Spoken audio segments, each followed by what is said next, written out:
It was a normal night. We were just a couple young kids having fun until we made the mistake of stepping on the elevator, a button for the 13th floor. We all stared at it. The building only has 12 floors. There was always only 12 floors. Why did we press that button? Why did we venture to the 13th floor?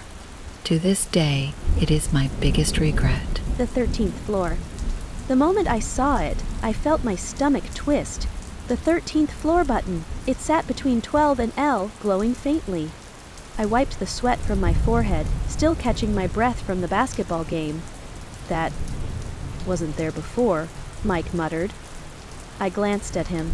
He had lived in this building his whole life. If he had never seen it, then something was wrong. Our other friends, Jesse and Ricky, stared at the button in silence. Then Jesse grinned. Well, let's see where it goes. Before I could stop him, he pressed it. The elevator lurched, the overhead light flickered, and the doors slid shut. I felt the weight shift beneath my feet as we started moving. Up! Higher than we were supposed to go. Into a floor that shouldn't exist. The elevator dinged. The doors slid open. A dimly lit hallway stretched before us. Dusty, silent. The air smelled stale, like an old library no one had stepped inside for years. This is weird, Ricky mumbled, stepping forward hesitantly. Mike swallowed hard. This floor shouldn't be here, Jesse laughed, trying to shake off the unease. What, you think it's haunted? He stepped out into the hall, then turned back to us. See? Nothing. The elevator doors slammed shut. I screamed. Ricky and Mike shoved at the buttons. Nothing. We pounded on the doors. No sound. No response. Then Jesse's voice crackled through the speaker above us. But something was wrong, because it wasn't coming from outside. It was coming from inside the elevator. Guys, there's someone here. The doors suddenly opened again. Jesse stood exactly where we had last seen him, but his face was pale, his breathing shaky. Jesse? I whispered. What happened? He shook his head slowly. Then he turned and pointed down the hallway. There's a door, he whispered, and something's whispering inside. A cold chill crept up my spine. We followed Jesse down the hall, past old apartment doors with rusted numbers. Some were missing entirely. The building had only 12 floors. But these apartments had numbers in the 1300s, 1301, 1302, 1303. Then we saw it, at the end of the hall. 1309. The door was slightly open, and from inside came a low, muffled whispering. I should have walked away. I should have taken the stairs. I should have left. But instead I pushed the door open. The room inside was cold, unnaturally so. Dust hung in the air, swirling as we stepped inside. A single wooden chair sat in the center of the room, and on the walls, photos. Dozens of them, all black and white, all showing people staring directly at the camera.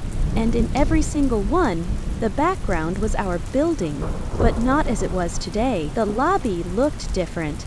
The old green carpet was new. The light fixtures were brighter, like these pictures had been taken a long, long time ago. Ricky exhaled shakily. I don't like this, man. Mike was already backing up. Let's get out of here. But Jesse had walked deeper into the apartment. His fingers traced the dusty wall. Then he stopped, his face drained of color. Guys, we turned, and then we saw it. A photo on the wall, showing us, standing right where we were now. We ran, out the door, down the hallway, back to the elevator. But when we reached it, the doors were gone. Nothing but a blank wall. What the hell? Ricky cried, pounding on it. A sound echoed down the hallway. Footsteps, slow, deliberate, coming toward us. I turned my head and saw a man standing at the other end of the hall. Tall, dressed in an old-fashioned suit. His face was pale and thin, eyes hollow. And then he smiled. I remember you, he whispered. My blood turned to ice. Jesse grabbed my wrist. Run! We bolted. Through the hallway, past the apartment doors, back toward the one we came from. 1309. It was our only way out. We reached the door, threw it open, and the floor disappeared beneath us. For a moment, everything was dark. weightless. Then, I hit the ground, hard. I gasped, my lungs burning, my head spun, and when I looked up, I was in the lobby of our building, the real one. Mike groaned, sitting up beside me. "What happened?" Jesse and Ricky were next to us, equally dazed. We had fallen through the floor, and somehow, we were back. The front desk clerk, Mrs. Garcia, blinked at us. "Are you kids okay?" she asked. I stared at her. Then at the elevator. The 13th floor button was gone, as if it had never existed. The next day, we told no one. We never spoke of it. The 13th floor wasn't real. That's what we told ourselves, but sometimes, late at night, when I'm alone in the elevator, I swear, I hear whispering, and I know, somewhere, beyond where we can see, the 13th floor is still waiting. Months had passed since then, and I had completely forgotten about, chucked it all up to my imagination, until tonight. Erica was supposed to come over to my place tonight. We needed to finish our science project. She had rung the intercom, and I had foolishly told her the top floor, which was correct. The 12th floor is the top floor, except for that one time when it was the 13th floor. Why couldn't it have just been my imagination? Why couldn't I have just told her the 12th floor? Why? I keep thinking back to that moment I checked the time. 7:30 p.m. My friend Erica should have been here by now. I stood outside my apartment, waiting by the elevator doors, arms crossed. A second later, I heard the familiar ding. The display above the elevator read 12, my floor. But the doors didn't open. Instead, the elevator kept going. The small red number flickered and then changed to 13. My stomach twisted, because I already knew. I never told Erica about the 13th floor. So why the hell had she gone up there? And more importantly, what was waiting for her? I pressed the call button frantically. Nothing. The elevator stayed on 13. I pulled out my phone, dialing Erica. It rang once, twice, then a click, but no one spoke, just static. "Erica?" I whispered. The static shifted, then, finally, a voice, but it wasn't hers. "She's here." The line cut out. I froze. Because that voice? It was Jesse's. I ran to Mike's apartment, banging on the door. When he opened it, I barely gave him time to speak. "The 13th floor took Erica," I gasped. His face went pale. Without a word, he grabbed his keys and followed me back to the elevator. The moment we arrived, the ding sounded. The display above the doors flickered. 13, then 12. The elevator was coming back down. Mike and I took a step back, watching. The doors slid open, but Erica wasn't there. The elevator was empty, and the only thing inside was a photo taped to the back wall. A black and white photo of Erica. Mike and I stepped into the elevator slowly. The photo fluttered slightly from the air conditioning. I reached up and peeled it off the wall. My hands shook, because it was real, old, faded.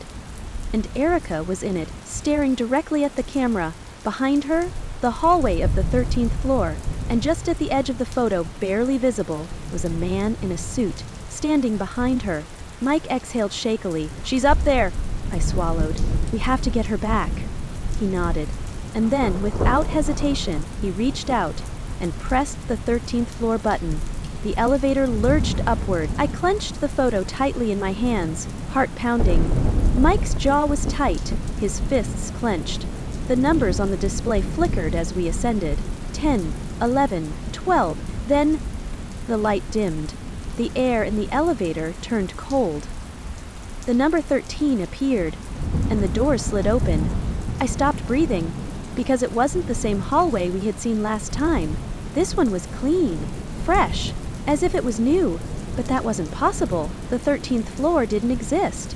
And yet, I could smell something. Old cigarette smoke, faint perfume, like we had stepped into a place stuck in time. And at the end of the hallway, a door was open, apartment 1309. Mike's voice was barely above a whisper. "They're waiting for us." We stepped inside. The apartment was fully furnished. A record player sat in the corner, a soft tune playing, one that sounded like it was from the 1940s. Old leather armchairs. a half-drunk cup of tea sitting on the coffee table, like someone had just been here. Then, the whispers started, faint, coming from behind a closed door at the end of the hall. Mike glanced at me. "That's where she is." We moved forward, slow and careful. As we reached the door, I hesitated.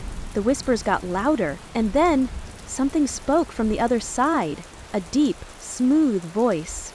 "We've been waiting, Thea." I shoved the door open, and my blood ran cold. The room was filled with photos. Black and white pictures pinned to the walls, all showing people staring into the camera. But none of them looked normal. Some were blurred at the edges. Others had faces that were wrong, mouths stretched too wide, eyes too hollow, and in the center of the room was Erica, sitting in a chair. Her eyes were glassy, her lips were moving, whispering something I couldn't hear. "There you go." I ran to her, grabbing her arms. "Come on, we have to go!"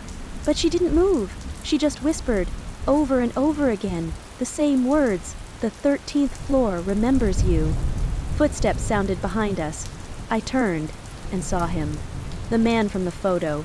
Tall, pale, smiling, dressed in a black suit, straight out of another time.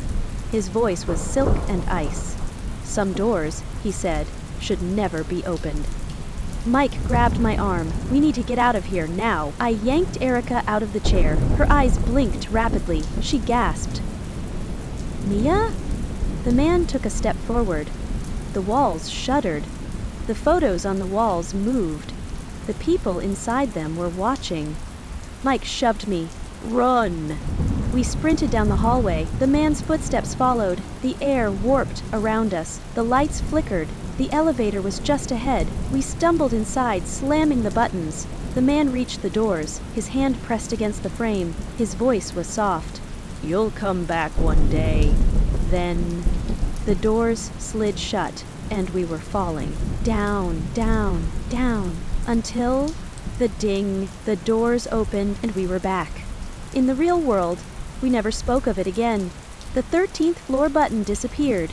But sometimes, late at night, when I'm alone in the elevator, I swear, just for a second, the button flickers back, waiting, and I know, one day it will take someone else, because the 13th floor never really leaves, it just waits.